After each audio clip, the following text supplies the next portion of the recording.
G1 နေမင်္ဂလာပါကိုကိုတင်မယ် slow ကိုကိုနော်ဂီတာသမားအားလုံးရဲ့ slow ကိုကိုတင်မယ်ဒါပေမဲ့ slow ကိုကိုအားလုံးက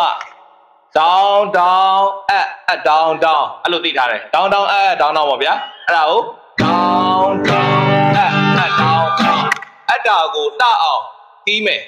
နော် line ပေါ်မှာလည်းdown down ဆိုပြီးတော့တင်တော့တင်ပေးထားတယ်နော်ဒါပေမဲ့အခုလှအောင်တီးမယ်ဆိုတော့ slow ကိုကိုဘယ်လိုလှအောင်တီးမလဲဆိုတော့အသေးစိတ်ပြောပြမယ်တေချာကြည့်ပေးပါနော်ပထမ down down ကိုအကုန်တီးချမယ်6ကျောကနေပြီး G ဆိုတော့အကုန်တီးချမယ်ဒီမှာကြည့် down down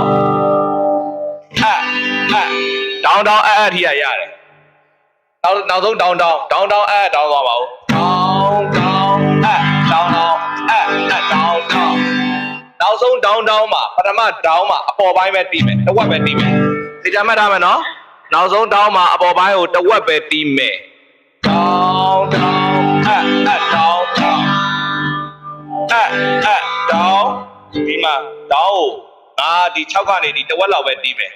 နောက်ဆုံး down ကြမှာအကုန်တီးမယ်ပထမ down တစ်ချက်ကိုအကုန်တီး6ကျုံလို့ပါအောင်တီးလက်ကိုတားကြီးမကြမ်းစေနဲ့လက်ကလေးကိုတားကြီးလည်းမတင်းထားနဲ့ဖွာထားမယ်ပတ်ထရွန်နဲ့တီးတဲ့သူကလည်းပတ်ထရွန်တားကြီးမကင်နဲ့အတားကြီးလည်းဖြော့မထားနဲ့ပုံမှန်လေး string တန်ထွက်အောင်တီးမယ် down down down down down down down down down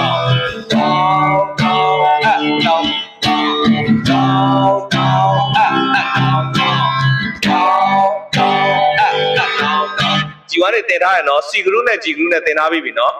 အခု G group ကိုတီးပြနေတာ GD E minor B minor C G A minor D ကိုတီးမယ်ကိုကိုနဲ့တီးမယ်ကိုကိုကပထမ down နဲ့ချက် down down down down ဒါပြီနော်အဲ့ဒါကိုကို down down down down down down အကိုအောက်ကနေအပေါ်ထိအကုန်ပင့်စရာမလိုတဝက်ပဲပင့် down down down down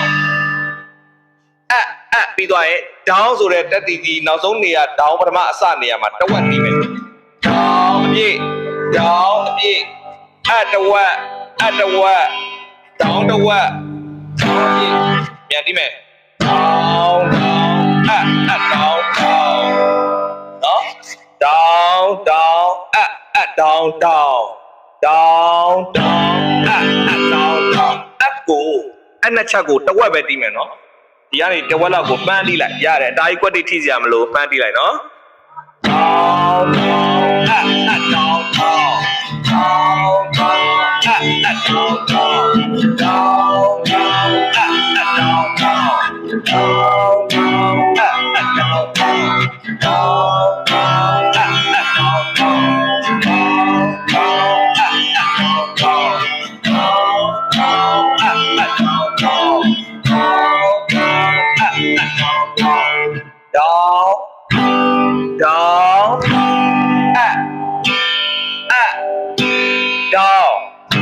ဝက်ပဲနောက်ဆုံး down ကြမှာ down တဝက်ပါရနော် down ပြေး down ပြေးအတဝက် down တဝက် down ပြေး down down G1 နေတေချာလေးကြည့်မိပါအဲ့လိုပုံစံလေးတီးရင်လှပါတယ်နော်